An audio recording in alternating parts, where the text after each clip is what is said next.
മാർത്തോമാ സഭയുടെ മെത്രാപ്പൊലീത്തായ തിയഡോഷ്യസ് തിരുമേനിയോട് എനിക്ക് പറയാനുള്ളത്, തിരുമേനിക്കും തിരുമേനിയെ സ്നേഹിക്കുകയും ബഹുമാനിക്കുകയും അനുധാവനം ചെയ്യുന്ന മാർത്തോമാ സഭയിലെ എല്ലാ അംഗങ്ങൾക്കും സ്നേഹവന്ദനം. പ്രിയപ്പെട്ട തിരുമേനി, നമ്മൾ തമ്മിൽ അല്പം പരിചയമുള്ളതാണ്. അതുകൊണ്ട് മാത്രമല്ല, ഞാൻ വളരെയധികം ആലോചിച്ച ശേഷം അങ്ങയെ അഭിസംബോധന ചെയ്ത് എൻ്റെ മനസ്സിൽ ഉറഞ്ഞുകൂടിയിരിക്കുന്ന ചില ചിന്തകൾ പരസ്യമായി വെളിപ്പെടുത്തുവാൻ ഇപ്പോൾ ശ്രമിക്കുന്നു. മാർത്തോമാ സഭയെപ്പറ്റി എനിക്ക് പ്രത്യേകമായ ഒരു ബഹുമാനവും കരുതലുമുണ്ടായിരുന്നത്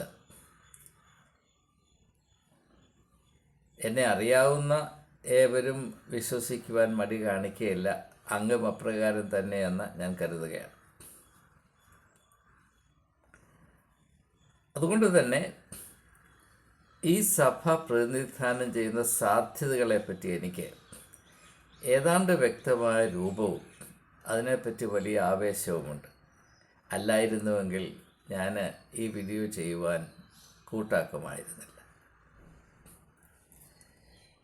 മാരാമൺ കൺവെൻഷൻ അവസാനിച്ചു, 2025 അവസാനിച്ചു. അതിൻ്റെ പ്രാരംഭ ദിവസത്തിൽ തിരുമേനി നടത്തിയ പ്രസംഗത്തെപ്പറ്റി പലവിധമായ വിവാദങ്ങളുണ്ടായി. അതിനെപ്പറ്റി ഞാൻ പ്രതികരിച്ചു കഴിഞ്ഞു. എന്നാൽ അതിൻ്റെ എല്ലാം അടിസ്ഥാനത്തിൽ അതിനോടനുബന്ധമായി തന്നെ ഒന്ന് രണ്ട് ചിന്തകൾ സഭയുടെ സാരഥ്യം വഹിക്കുന്ന അങ്ങയോട് പങ്കിടുന്നത് എൻ്റെ ആത്മീയമായ കടമയാണ് എന്ന ഉത്തമ ബോധ്യത്തോടെയാണ് ഞാൻ ഈ സംരംഭത്തിന് മുതിരുന്നത്. എനിക്ക് അങ്ങയോട് പ്രധാനമായും 2 കാര്യങ്ങളാണ് പറയാനുള്ളത്. അത് ഞാൻ അല്പം വിശദീകരിച്ച് പറയുന്നതിൽ ക്ഷമിക്കണം, ക്ഷമ കാണിക്കണം. ആദ്യമായിട്ട്, മാരാമണ്ണ് ഈ വർഷം തിരുമേനി നടത്തിയ പ്രസംഗത്തിൻ്റെ ഉള്ളടക്കത്തെ ഞാൻ സഹർഷം സ്വാഗതം ചെയ്യുന്ന വ്യക്തിയാണ് എന്ന് ഇതിനോടകം അങ്ങേക്ക് മനസ്സിലാക്കാം. ഞാനതിൽ കാണുന്ന ഒരു പ്രത്യേകത, പ്രത്യാശയ്ക്ക് വക നൽകുന്ന ഒരു ഭാഗം, സഭയുടെ സങ്കുചിതമായ കാഴ്ചപ്പാടിൽ നിന്നും പരിഗണനയിൽ നിന്നും ഉദ്ദേശങ്ങളിൽ നിന്നും കുറച്ച് മുൻപോട്ട് പോയി കുറേ കൂടെ വിശാലമായ ഒരു വീക്ഷണത്തിൽ കൂടെ സഭ സ്ഥിതി ചെയ്യുന്ന ഈ ലോകത്തിലെ യാഥാർത്ഥ്യങ്ങളെ തിരിച്ചറിയുവാനും അതിനോട് സഭ പുലർത്തേണ്ട മനോഭാവം എന്താണ് എന്നതിനെപ്പറ്റി അല്പമൊന്ന് ചിന്തിക്കുവാനും തിരുമേനി കാണിച്ച ഈ ഒരു സാഹസികമായ മനോഭാവം എന്നെ സംബന്ധിച്ചിടത്തോളം വളരെയധികം പ്രത്യാശ ജനിപ്പിക്കുന്നതാണ്. എൻ്റെ പരിമിതമായ അറിവിൽ സഭ അതിനുവേണ്ടി മാത്രം ജീവിക്കുവാനായി നിർമ്മിക്കപ്പെട്ടിട്ടുള്ള അല്ലെങ്കിൽ വിഭാവന ചെയ്യപ്പെട്ടിട്ടുള്ള ഒരു സംഘടനയല്ല. ആർച്ച് ബിഷപ്പ് ഓഫ് കാൻറ്റർബറി ആയിരുന്ന വില്യം ടെമ്പിൾ, അദ്ദേഹത്തെപ്പറ്റി അങ്ങേക്ക് നന്നായി അറിയാം എന്നെനിക്കറിയാം. William Temple, the archbishop of Canterbury, അദ്ദേഹം സഭയെപ്പറ്റി പറഞ്ഞൊരു വാചകം എൻ്റെ മനസ്സിൽ ഇപ്പോൾ വരികയാണ്. അതിങ്ങനെയാണ്: Church is the only institution in the world which is created for the benefit of its non-members.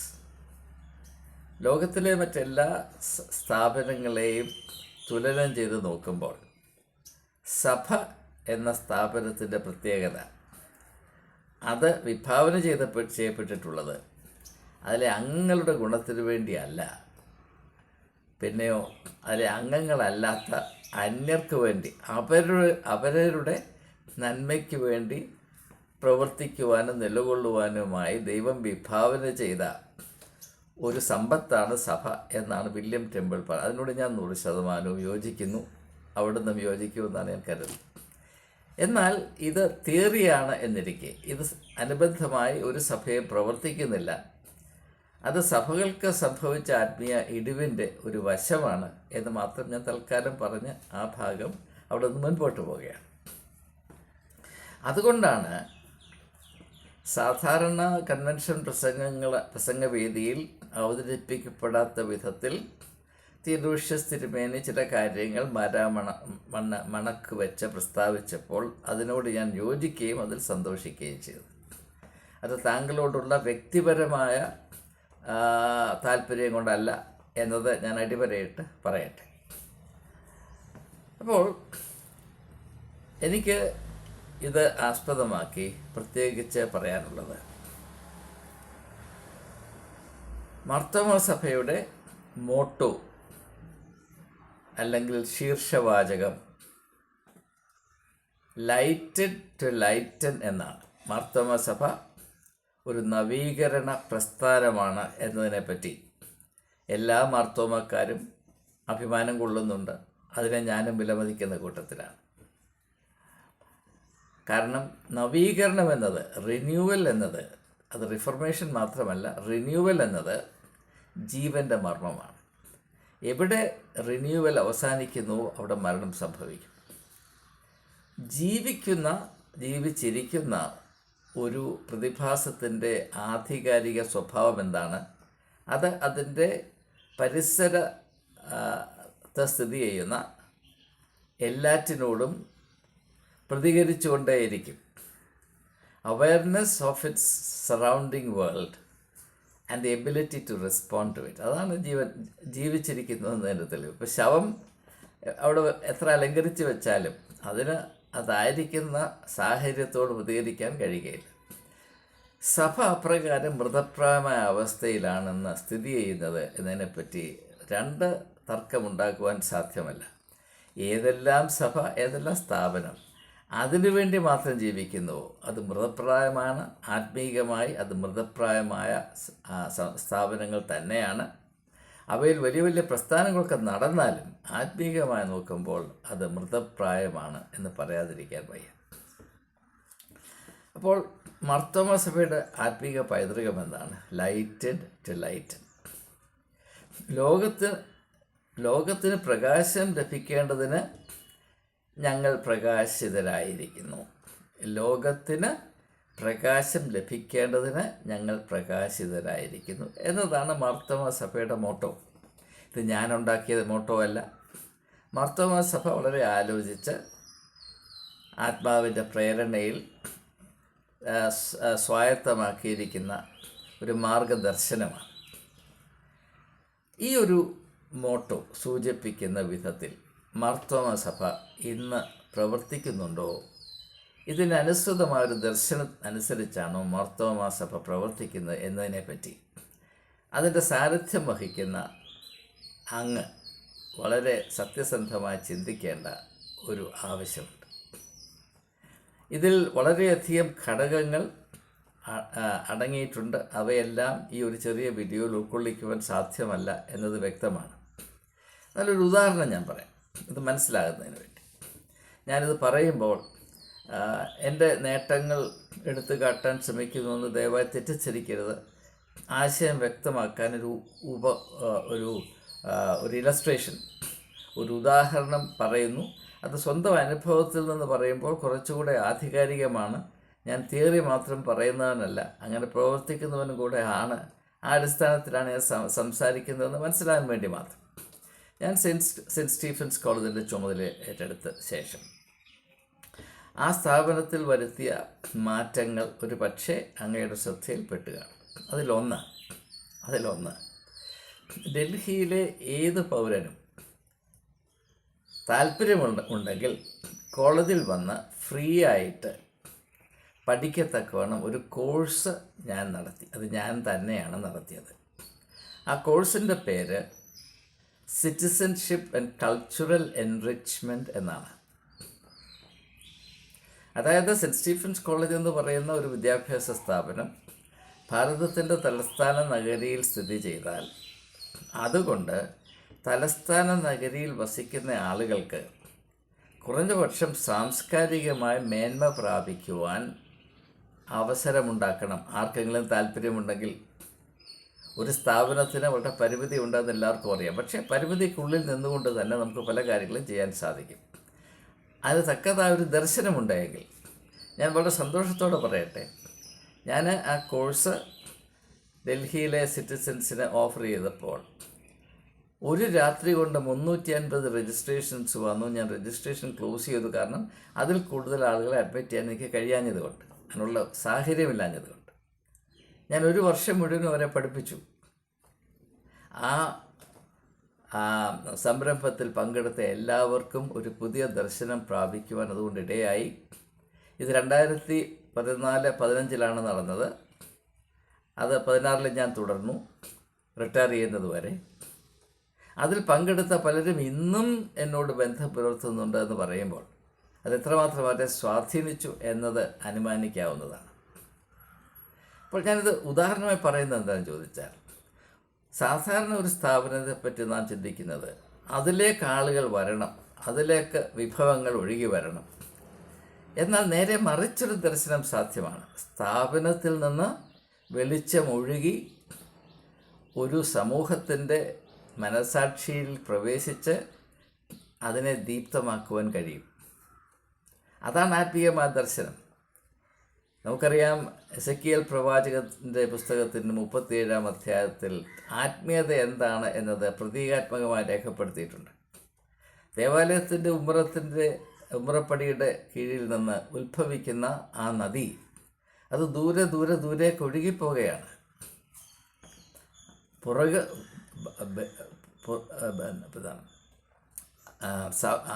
ആരാധനാലയത്തിൻ്റെ ആ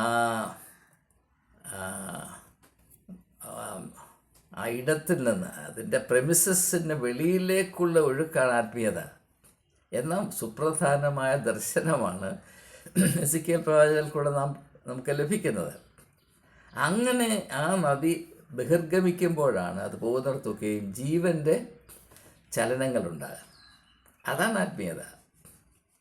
ആ ആത്മീയതയോട് മാർത്തോമ സഭയുടെ ആപ്തവാക്യത്തിന്, മോട്ടോയ്ക്ക് ആത്മീയമായ ബന്ധമുണ്ട്, ലൈറ്റഡ് ടു ലൈറ്റൻ. അപ്പോൾ മാർത്തോമ സഭയുടെ ഇപ്പോഴത്തെ യഥാർത്ഥത്തിലുള്ള സ്ഥിതിയും സമ്പത്തും അതിൻ്റെ പ്രസക്തിയും പ്രസരിപ്പുമൊക്കെ അളക്കാൻ അതിൻ്റേതായ മോട്ടോയാണ് എന്നെപ്പോലുള്ളവർ ഉപയോഗിക്കുന്നത്.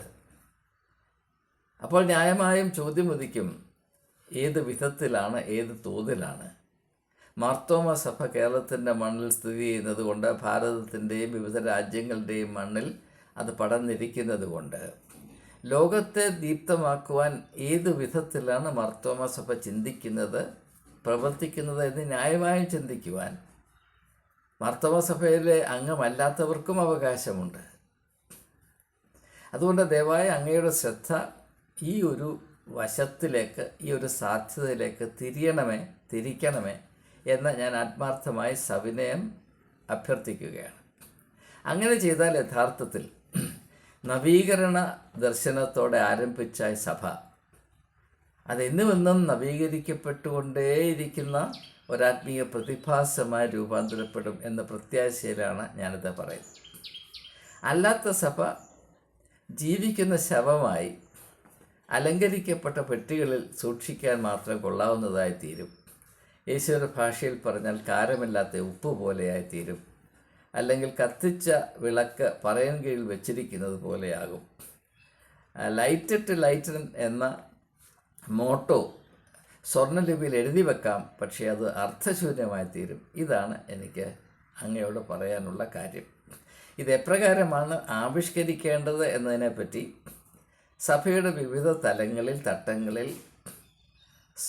അന്വേഷണം ഉണ്ടാകണം, കൺസൾട്ടേഷൻസ് ഉണ്ടാകണം. അതിന് തക്കതായൊരു പ്രവർത്തന പദ്ധതി, പ്രോഗ്രാം ഓഫ് ആക്ഷൻ രൂപീകരിക്കപ്പെടുകയും അതിനനുസരിച്ചൊരു ദൗത്യം ആവിഷ്കരിക്കുകയും ചെയ്യണം എന്നതാണ് എനിക്ക് അങ്ങയോട് അഭ്യർത്ഥിക്കാറുള്ളത്. രണ്ടാമതായി, അനേക കാര്യങ്ങൾ പറയാനുണ്ടെങ്കിലും ദീർഘിപ്പിക്കാതിരിക്കുകയാണ്. രണ്ടാമതൊരു കാര്യം കൂടെ പറഞ്ഞാൽ നിർത്താൻ പോവുകയാണ്. മാരാമണ്ണ് മണക്കുന്നെന്ന് അവിടുന്ന് പറഞ്ഞ വളരെ ശ്രദ്ധേയമായ ഒരാശയം. അതായത് ഓരോ മാർത്തോമാക്കാരനും വീടിൻ്റെ മുറ്റത്ത് ഓരോ തെങ്ങ് നടണം.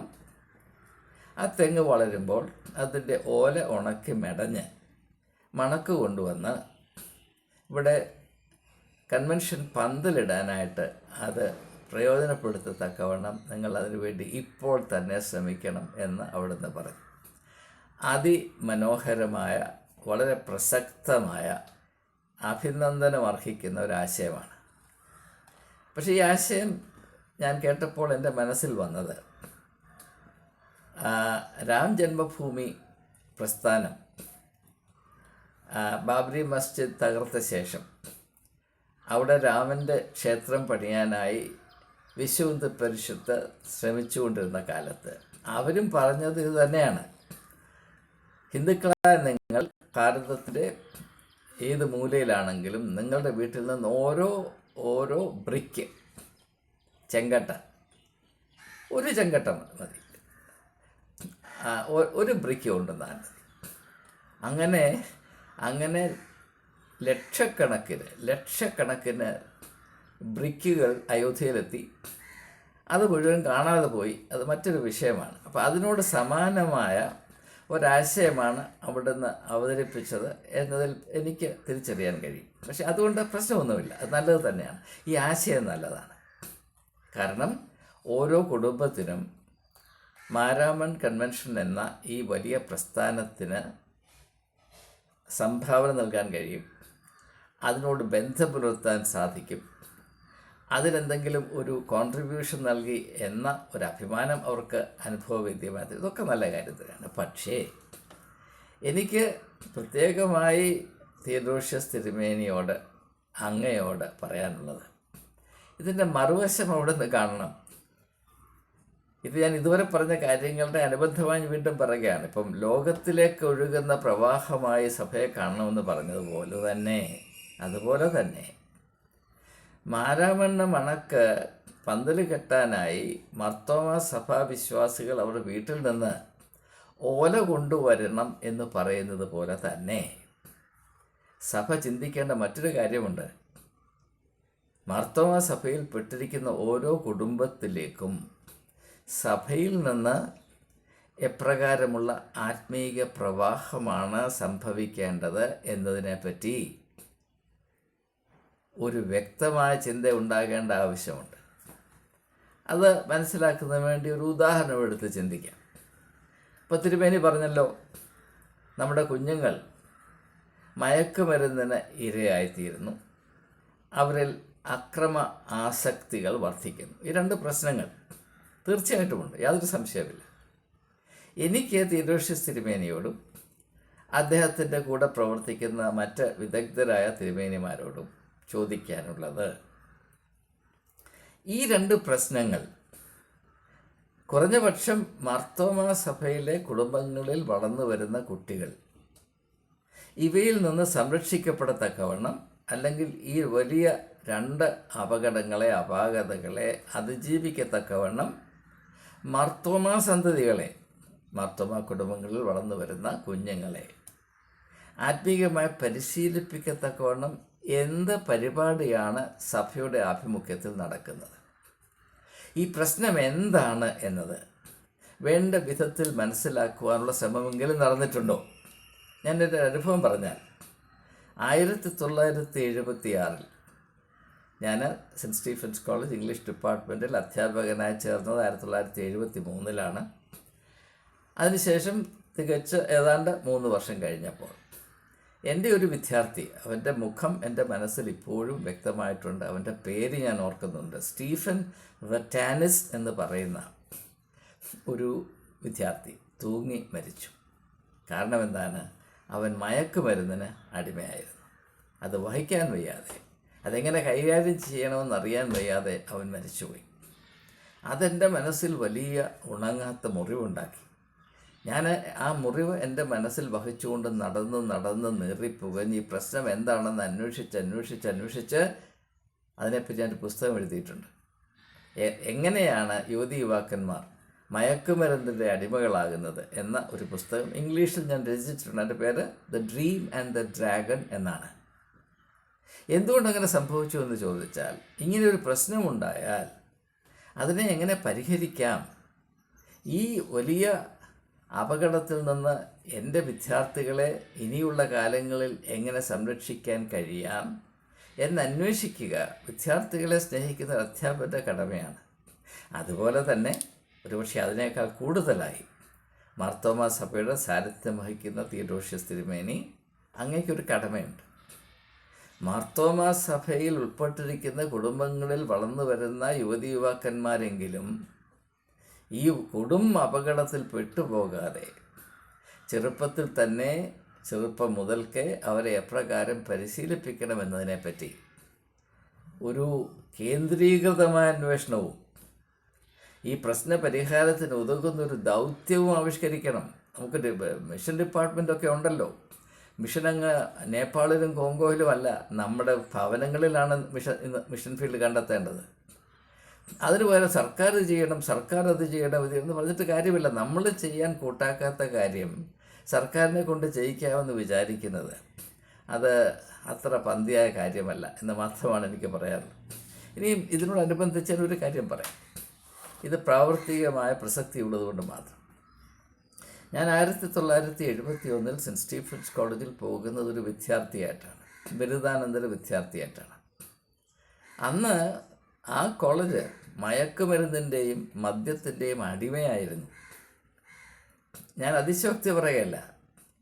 മയക്കുമരുന്ന് പരീക്ഷിക്കാത്തവരും കള്ളു കുടിക്കാത്തവരുമായ വളരെ അപൂർവം, വിരലിലെണ്ണാൻ മാത്രം വിദ്യാർത്ഥികൾ മാത്രമേ ആ കാലത്ത് സെൻറ്റ് സ്റ്റീഫൻസ് കോളേജിൽ ഉണ്ടായിരുന്നുള്ളൂ. ഞാൻ ആദ്യമായിട്ടാണ് വീട് വിട്ട് വേറൊരു സ്ഥലത്ത് ഒരു ഹോസ്റ്റലിൽ താമസിക്കുന്നത്, അല്ലെങ്കിൽ മറ്റൊരു സ്ഥാപനത്തോട് ബന്ധപ്പെട്ട് കേരളത്തിനുള്ളിലേക്ക് പോകുന്നത്. അന്നെനിക്ക് 20 വയസ്സ് പ്രായം. ഞാനവിടെ ചെന്ന ആദ്യ രാത്രിയിൽ തന്നെ ഈ മയക്കുമരുന്ന് എക്സ്പെരിമെൻ്റ് നടത്തിക്കൊണ്ടിരിക്കുന്ന 6-7 വിദ്യാർത്ഥികൾ എൻ്റെ മുറിയിൽ വന്ന് അതിൽ പങ്കെടുക്കാൻ എന്നെ നന്നേ പ്രേരിപ്പിച്ചു, നന്നേ നിർബന്ധിച്ചു. ഞാനവരോട് സൗമ്യമായി പറഞ്ഞു, ഈ പരീക്ഷ നടത്താനല്ല ഞാനിവിടെ വന്നത്, ഞാനിവിടെ വന്നത് പഠിക്കാനാണ്. ഇത് നടത്താനാണെങ്കിൽ എനിക്ക് കേരളത്തിൽ ചെയ്യാമായിരുന്നു. ഞാൻ 3000 കിലോമീറ്റർ താണ്ടി ഇവിടെ എത്തിയത് എൻ്റെ ഭാവി അന്വേഷിച്ചെത്തിയതാണ്.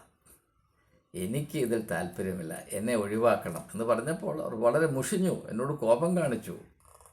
പക്ഷേ അന്ന് അവർക്ക് മനസ്സിലായി ഇതെൻ്റെ അടുത്ത് നടക്കത്തില്ല. ഞാൻ പറയുന്നത് എന്തുകൊണ്ടങ്ങനെ സംഭവിച്ചു എന്ന് ചോദിച്ചാൽ ഒറ്റ കാരണമാണ്. എൻ്റെ അമ്മ എന്നോട് പറഞ്ഞിട്ടുണ്ടായിരുന്നു, മകനെ, നിൻ്റെ ശരീരം ആത്മാവിൻ്റെ ആലയമാണ്, അത് പരിശുദ്ധമായി കാത്തു സൂക്ഷിക്കണം. അതിനോടനുബന്ധമായി തന്നെ അമ്മ പറയാതെ ഞാൻ മനസ്സിലാക്കിയ കാര്യം, എൻ്റെ ആകപ്പാടെ ദൈവം നൽകിയ സമ്പത്ത് എൻ്റെ തലച്ചോറാണ്. ഈ തലച്ചോറിൽ വിഷം കലർത്തുവാൻ ഞാൻ അനുവദിച്ചാൽ ഞാൻ ആത്മഹത്യ ചെയ്യുന്നതിന് തുല്യമാണ്. ഈ മയക്കുമരുന്ന് കഴിക്കുമ്പോഴും മദ്യം കഴിക്കുമ്പോഴും അതിൻ്റെ ഫലമായി വിഷമാണ് എൻ്റെ തലച്ചോറിൽ കയറുന്നത്. അല്ലെങ്കിൽ ഈ വല്ലാത്ത അവസ്ഥയിലായിത്തീരുന്നത് എങ്ങനെയാണെന്ന് ചിന്തിക്കുക വളരെ സാമാന്യ ബുദ്ധി ദൈവം എനിക്ക് തന്നിരുന്നു. മാത്രവുമല്ല, എന്നെ ആശ്രയിക്കുന്ന എൻ്റെ 3 പെങ്ങന്മാരുണ്ട്. അവരുടെ കാര്യം നോക്കാനുള്ള കെൽപ്പ് എനിക്കുണ്ടാകണമെങ്കിൽ ഞാൻ നന്നായി പഠിച്ച് എവിടെയെങ്കിലും എത്തിപ്പെടണം എന്ന ഒരു ചുമതല ബോധം കൂടെ ഉണ്ടായിരുന്നു. അതുകൊണ്ടാണ് ഞാൻ ഈ വലിയ അപകടത്തിൽ വീണു പോകാതെ, ഒരിക്കൽ പോലും ആ ദിശയിൽ നോക്കാതെ, വളരെ മനസ്സ് ഏകാഗ്രതയോടെ ലക്ഷ്യത്തിലേക്ക് ഞാൻ പ്രയാണം ചെയ്യുകയും അത്ഭുതകരമായ വിജയം പ്രാപിപ്പാൻ ഇടയായതും എന്ന് ഞാനിവിടെ എൻ്റെ സാക്ഷ്യമായി ഞാൻ രേഖപ്പെടുത്തുകയാണ്. കാരണം ഇത് കേന്ദ്രീകരിച്ച് ചിന്തിച്ചാൽ ഈ പ്രശ്നത്തെ പരിഹരിക്കുന്നതിന് എപ്രകാരം നമുക്ക് ചിന്തിക്കുകയും പ്രവർത്തിക്കുകയും ചെയ്യാൻ സാധിക്കും എന്നത് സഹായമാകുമെന്നതുകൊണ്ട് അനുഭവത്തിൽ നിന്ന് ഞാനൊരു കാര്യം അടയാളപ്പെടുത്തുന്നുവെന്ന് മാത്രം. അതുകൊണ്ട് മാർത്തോമാ സഭയെങ്കിൽ എനിക്ക് മറ്റ് സഭകളെപ്പറ്റി ഇക്കാര്യത്തിൽ യാതൊരു പ്രത്യാശയുമില്ലാത്തതുകൊണ്ട് ഞാൻ പറയുകയാണ്. മാർത്തോമാ സഭയെപ്പറ്റി എനിക്ക് പ്രത്യാശയുള്ളതുകൊണ്ട് പറയുകയാണ്. തിരുവോഷ്യസ് തിരുമേനിയെപ്പറ്റി എനിക്ക് പ്രത്യാശയുള്ളതുകൊണ്ട് പറയുകയാണ്. കുറഞ്ഞ പക്ഷം മാർത്തോമാ സഭയെങ്കിലും ജനം ഓലയും ചുമന്നുകൊണ്ട് മണക്ക് വരണം എന്ന് പറയുന്നത് പോലെ തന്നെ ഓരോരുത്തരുടെയും ഭവനത്തിലേക്ക് മാർത്തോമാ സഭയിൽ നിന്നും മാരാമണ്ണ മണക്ക് നിന്നും പ്രവഹിച്ചു ചെല്ലുന്ന ആത്മീകമായ ഒരു നദി, ജീവൻ്റെ നദി, അതെപ്രകാരമായിരിക്കണമെന്ന് ഇവിടെ ചിന്തിക്കട്ടെ. നമ്മുടെ ഭവനങ്ങൾ വളരെയധികം പ്രശ്നങ്ങളിൽ കൂടെ കടന്നു പോകുകയാണ്. നമ്മുടെ യുവതീവാക്കന്മാർ വളരെ ക്ലേശമേറിയ ഒരു കാലഘട്ടത്തിലാണ് ജീവിക്കുന്നത്. പണ്ടത്തെ പരിപാടികൾ അതുപോലെ ആവിഷ്കരിച്ചുകൊണ്ട് നടന്നാൽ അവർക്ക് യാതൊരു പ്രയോജനവുമില്ല. ഓരോ കാലഘട്ടത്തിനും അതിൻ്റേതായ ആത്മാവും അതിൻ്റേതായ വെല്ലുവിളികളും അതിൻ്റേതായ അവസരങ്ങളുമുണ്ട്. പൗലോസ് അപ്പോസ്തലൻ പരിശുദ്ധാത്മാവിൻ്റെ ദൗത്യത്തെപ്പറ്റി, ശുശ്രൂഷയെപ്പറ്റി പറയുമ്പോൾ അത് നാം വസിക്കുന്ന യുഗത്തിൻ്റെ ആത്മാവിനെ അതിജീവിക്കുവാനായി ദൈവം നമുക്ക് നൽകിയ ഉപാധിയാണെന്ന് പറയുന്നില്ലേ? അത് വളരെ അർത്ഥവത്തായ ഒരു പ്രസ്താവനയാണ്. ഈ യുഗത്തിന് അതിൻ്റേതായ ആത്മാവുണ്ട്. ആ ആത്മാവിൻ്റെ പിടിയിൽ നാം അമർന്നു പോയാൽ നാം ഭൂതഗ്രസ്തരായിത്തീരും. അങ്ങനെ മനുഷ്യർ ഭൂതഗ്രസ്തരായിത്തീരുന്നതിൻ്റെ ചില അടയാളങ്ങളാണ് നാം നമ്മുടെ സമൂഹത്തിൽ കാണുന്നത്. അക്രമാസക്തി, മരുന്ന് കഴിച്ച് ഭ്രാന്തന്മാരെ പോലെ നടക്കുക, ഭവനങ്ങളിൽ കത്തിക്കുത്ത് നടക്കുക, അങ്ങോട്ടും ഇങ്ങോട്ടും കൊല്ലുക, വെറുക്കുക, മൃഗീയമായി പ്രവർത്തിക്കുക, സംസാരിക്കുക, നിരത്തുകളിൽ കൂടെ നടക്കുമ്പോൾ ആരെന്നെ വന്ന് തല്ലും. ഇപ്പം തിരുവോഷ്യസ് തിരുമേനി പറഞ്ഞല്ലോ, നമ്മുടെ നിരത്തുകളിൽ നല്ല യാത്രാ സംസ്കാരം ഉണ്ടാകണം. എന്താണ് ഉണ്ടാകാത്തത്? അതിന് കാരണമുണ്ട് തിരുമേനി. ആ കാരണം മനസ്സിലാകാതെ ഉണ്ടാകണം സർക്കാർ ഉണ്ടാക്കണം എന്ന് പറഞ്ഞിട്ട് ഒരു കാര്യവുമില്ല. അതിൻ്റെ വഴി എന്താ എന്ന് സഭ കാട്ടിക്കൊടുക്കാൻ സഭയ്ക്ക് കഴിയത്തില്ല എങ്കിൽ സർക്കാർ ഇത് ചെയ്യണമെന്ന് പറയുന്നതിനകത്ത് ഒരർത്ഥവുമില്ല. അത് നമ്മെ തന്നെ അപമാനിക്കുന്നതിന് തുല്യമാണ്. അതുകൊണ്ട് എനിക്ക് പറയാനുള്ളത്, സഭയ്ക്ക് വലിയ വലിയ സംഭാവനകൾ ചെയ്യാൻ കഴിയും. ഒരു സഭ ഒരു സമൂഹത്തിൽ മാനിക്കപ്പെടുന്നത് ആ സഭ സമൂഹത്തിന് നൽകുന്ന സംഭാവനകളുടെ മേന്മയുടെ ആക്കമനുസരിച്ചാണ്. അത് വെച്ച് നോക്കുമ്പോൾ മാർത്തോമാ സഭ ഇന്ന് കേരള സമൂഹത്തിനും ഭാരത മഹാരാജ്യത്തിനും നൽകുന്ന സംഭാവന എന്താണ്? വലിയ വലിയ വലിയ സംഭാവന നൽകാൻ കഴിയും. ഒരു തുച്ഛമായ വിശ്വാസ സമൂഹത്തിന് ഭീമമായ സംഭാവന നൽകാൻ കഴിയും എന്ന് ആത്മാർത്ഥമായി വിശ്വസിക്കുന്ന വ്യക്തിയാണ് ഞാൻ. അല്ലെങ്കിൽ ഞാനത് പറയുമായിരുന്നില്ല. പക്ഷേ നമ്മുടെ പ്രശ്നം എന്താണെന്ന് ചോദിച്ചാൽ, എവിടെ നിന്നാലും എനിക്ക് വല്ലതും കിട്ടണം എന്ന് മാത്രം ചിന്തിച്ചാൽ ഞാൻ ഈ പറയുന്ന കാര്യം വെറും പോഷത്വമാണെന്നേ തോന്നത്തുള്ളൂ. ഉദാഹരണം പറഞ്ഞാൽ, ഇപ്പോൾ തിരുമേനി തന്നെ പറഞ്ഞല്ലോ, ഗംഗാ നദി ശുദ്ധീകരിക്കുന്നത് പോലെ പമ്പയാതെ ശുദ്ധീകരിക്കണം. വളരെ നല്ല കാര്യം. പക്ഷെ അടുത്തായിട്ട് അവിടെ നിന്നാണ് പറഞ്ഞത്, അത് പ്രത്യേകിച്ച് മാരാമണ്ണ് വരുമ്പോൾ കൂടുതൽ ശുദ്ധീകരിക്കണം. കാരണം അത് മാരാമൺ കൺവെൻഷന് ഉതകുന്നതാണ്. അവിടെയും സ്വാർത്ഥതയല്ലേ തിരുമേനി അവതരിപ്പിച്ചത്. നമുക്കുള്ള ആവശ്യം പോലെയാണ് ഹിന്ദുക്കളുടെ ആവശ്യം, നമുക്കുള്ള ആവശ്യം പോലെയാണ് നിരീശ്വരവാദിയുടെ ആവശ്യം. അവരെല്ലാവരും മനുഷ്യരാണ്. അപ്രകാരം ചിന്തിക്കാൻ തിരുമേനിക്കെങ്കിലും കഴിഞ്ഞില്ല. തിരുമേനി PhDക്ക് വിഷയമെടുത്തത് ഹിന്ദു ഫിലോസഫി ആയിരുന്നു, ഹിന്ദു സ്പിരിച്വൽ ഫിലോസഫി ആയിരുന്നുവല്ലോ. അപ്പോൾ കുറച്ചുകൂടെ വിശാലമായി ചിന്തിക്കണ്ടേ? അപ്പോൾ സങ്കുചിതമായ ചിന്തകൾ, എൻ്റെ സഭയ്ക്ക് എന്ത് കിട്ടും, അങ്ങനെ ഇപ്പം വഴിയരിൽ നിന്ന് തെണ്ടുന്നൊരു വ്യക്തിക്കും അത് ആ ചിന്ത മാത്രമാണ്. എനിക്കെന്ത് കിട്ടും, എന്ത് കിട്ടും എന്ന് മാത്രം ചിന്തിക്കുന്നവൻ തെണ്ടിയാണ്. എന്നാൽ ഞാൻ മുഖാന്തരം ഈ ലോകത്തിന് എന്ത് വെളിച്ചം പ്രാപിപ്പാൻ സാധിക്കുമെന്ന് ചിന്തിക്കുന്നവൻ ആത്മീയനാണ്, അവൻ യേശുവിൻ്റെ അനുയായിയാണ്. അതുകൊണ്ടല്ലേ യേശു പറഞ്ഞത്, നിങ്ങൾ ലോകത്തിൻ്റെ വെളിച്ചമാകും. അതുപോലെ തന്നെ എല്ലാ സഭകളും പാലിക്കേണ്ട അച്ചടക്കം എന്താണെന്ന് യേശു പറഞ്ഞിട്ടുണ്ട്, നിങ്ങൾ സൽഗുണപൂർണരാകുകയും. നവീകരണ പ്രസ്ഥാനത്തിൽ കൂടെ ഉടലെടുത്ത മാർത്തോമാ സഭ അനിവാര്യമായി നിലനിർത്തേണ്ട ഒരു അച്ചടക്കം എന്താണ്? നിരന്തരം യേശു കാട്ടിത്തന്ന ഈ ഒരു ദിശയിലേക്ക് പ്രയാണം ചെയ്യുക, സൽഗുണപൂർണത എന്ന് പറയുന്ന ലക്ഷ്യത്തിലേക്ക് പ്രയാണം ചെയ്യുക. അങ്ങനെയാകുമ്പോൾ ആ സഭയ്ക്ക് അതറിയാതെ തന്നെ വലിയൊരു ഊർജ്ജസ്വലതയുണ്ടാകും. വൈറ്റാലിറ്റി. അതാണ് നാം യേശുവിൽ കാണുന്നത്. യേശു തൻ്റെ അനുഭവത്തിൽ നിന്ന് പൊന്തി വന്ന ആശയങ്ങളെ അവതരിപ്പിച്ചിട്ടുള്ളൂ. അതുകൊണ്ടാണ് അതിൽ ആധികാരികതയുള്ളത്. അല്ലാതെ ലൈറ്റ് എന്ന് എഴുതി വെച്ചിട്ട് വല്ല കാര്യമുണ്ട്. നാം നമ്മെ തന്നെ ആക്കുന്നില്ല എങ്കിൽ ലോകത്തെ ഞങ്ങൾ ദീപ്തമാക്കുമെന്ന് പറഞ്ഞ് നടന്നിട്ട് വല്ല കാര്യമുണ്ടോ തിരുമേനി? അതുകൊണ്ട് വലിയ സാധ്യതകളുടെ തലപ്പത്തിരിക്കുന്ന അങ്ങയോട് ഏതുമല്ലാത്ത ഈ കീഴാള മനുഷ്യൻ, കിഴവൻ പറയാനുള്ളത്, ദയവായി മാർത്തോമാ സഭയിൽ കൂടെ സാധിക്കാവുന്ന അത്ഭുതകരമായ ആത്മീയ മുന്നേറ്റത്തെ, പ്രത്യേകിച്ച് ഈ കാലഘട്ടത്തിൻ്റെ അവസ്ഥയെ പരിഗണിച്ചുകൊണ്ട് സർക്കാരുകൾക്ക് നിർദ്ദേശം നൽകുന്നതിനോടൊപ്പം തന്നെ ആ നിർദ്ദേശത്തെ സർക്കാരുകൾ കാര്യമായി എടുക്കേണ്ടതിന് സഭ നിശ്ചയമായും കാട്ടേണ്ട ആധികാരികത കൂടെ വെളിപ്പെടുത്തുവാൻ തിരുമേനി ശ്രമിക്കണം. അല്ലാഞ്ഞാൽ ഈ പ്രസംഗങ്ങളും പ്രസ്താവനകളും വെറും വാക്കുകൾ അധര വ്യായാമങ്ങളായി നിൽക്കും. ഷേക്സ്പിയറുടെ ഭാഷയിൽ പറഞ്ഞാൽ, ഹാംലെറ്റ് എന്ന നാടകത്തിൽ പറയുന്നുണ്ട്, വേർഡ്സ് നത്തിങ് ബട്ട് വേർഡ്സ്. വാക്കുകൾ മാത്രം. അതുകൊണ്ട് ഞാൻ ആദ്യം സൂചിപ്പിച്ചതുപോലെ മാർത്തോമാ സഭയെപ്പറ്റി എനിക്ക് ബഹുമാനവും പ്രത്യാശയുമുള്ളതുകൊണ്ട് മാത്രമാണ് ഞാൻ തിരുഷ്യസ് തിരുമേനിയിലുള്ള എൻ്റെ വിശ്വാസവും കണക്കിലെടുത്തുകൊണ്ടാണ് ഞാൻ ഈ വീഡിയോ ചെയ്തത്. ഇപ്പോൾ ഞാൻ ഉൾപ്പെട്ടിരുന്ന CSI സഭയെ അഭിമുഖീകരിച്ച് അതിലെ മോഡറേറ്ററെ അഭിമുഖീകരിച്ച് ഞാനിത് പറയണമെന്ന് പറഞ്ഞാൽ എനിക്ക് ഭ്രാന്താണെന്ന് വിചാരിച്ചാൽ മതി. സത്യം ഞാൻ പറയാം.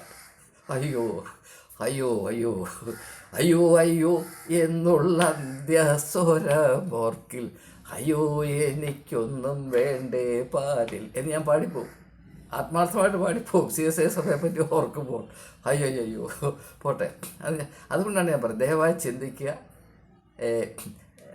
ഇല്ലാത്ത ശത്രുത്വം കണ്ടുപിടിക്കരുത്. ഞാൻ മാർത്തോമാക്കാരുടെ ശത്രുവല്ല. എൻ്റെ കൂടെ പഠിച്ചൊരു വ്യക്തി കഴിഞ്ഞ വർഷം അവിടെ മാരാമണ്ണി വന്നപ്പോൾ അദ്ദേഹത്തോട് മാരാമണ്ണിലെ എരിവുകാർ പറഞ്ഞെന്നാണ് പറയുന്നത്, ഞങ്ങളുടെ സഭയുടെ ഏറ്റവും വലിയ ശത്രു ഇങ്ങനെ വത്സന്തപ്പം എന്ന് പറയുന്നൊരു ഭ്രാന്തനുണ്ട് എന്ന് പറഞ്ഞു എന്ന് അദ്ദേഹം എന്നോട് ഒന്ന് പറഞ്ഞു. കുഴപ്പമില്ല, എനിക്ക് യാതൊരു പ്രയാസമില്ല. പക്ഷേ യേശുവിനെ പറ്റി തന്നെ പറഞ്ഞല്ലോ, പിന്നെ ഞാനെങ്ങനെയാണ് പരാതി പറയും? അപ്പം യഹൂദ മതത്തിൻ്റെ ഏറ്റവും വലിയ ശത്രുവാണെന്ന് യേശുവിനെ പറ്റി അന്നത്തെ മഹാവിരോധന്മാരെ തൊട്ട് താഴെ ഇങ്ങനെ ഉപദേശിവരെ പറഞ്ഞില്ല. അങ്ങനെ ഒരു സാഹചര്യത്തിൽ ഞാൻ എന്തിനാണ് കുണ്ഠിതപ്പെടുന്നത്? യേശു പറഞ്ഞു, പച്ച മരത്തോട് ഇത് കാണിച്ചാൽ ഉണങ്ങിയ മരത്തോട് എന്ത് കാണിക്കുമെന്ന് നിങ്ങൾക്ക് അറിയാൻ വയ്യായോ എന്ന് ചോദിച്ചിട്ടില്ലേ? അതുകൊണ്ട് ഇവിടെ പരാതിക്കൊന്നും യാതൊരു ഇടവുമില്ല. പക്ഷേ അന്ത്യം വരെയും അല്പം പ്രത്യാശയുണ്ടെങ്കിൽ ഞാൻ ഇപ്രകാരമുള്ള കാര്യങ്ങൾ പറഞ്ഞുകൊണ്ടിരിക്കും. എനിക്ക് തിരുഷ്യസ് തിരുമേനിയെ പറ്റിയെങ്കിലും അല്പം പ്രത്യാശയോടെ അദ്ദേഹം ഞാൻ ഈ പറയുന്ന കാര്യത്തിലെ നല്ല ഉദ്ദേശത്തെ തിരിച്ചറിയുകയും അതെന്തെങ്കിലും പ്രയോജനം ഉള്ള കാര്യമുണ്ടെങ്കിൽ അദ്ദേഹം പ്രയോജനപ്പെടുത്തും എന്ന പ്രത്യാശയിൽ സന്തോഷിച്ചുകൊണ്ട് വാക്കുകൾ ഉപസംഹരിക്കുന്നു. മാർത്തോമാ സഭയെ ദൈവം അനുഗ്രഹിക്കട്ടെ. മാർത്തോമാ സഭയിൽ കൂടെ ദൈവം കേരളത്തെയും ലോകത്തെമ്പാടുമുള്ള ജനതയും അനുഗ്രഹിക്കട്ടെ. Lighted to lighten. ആമേൻ.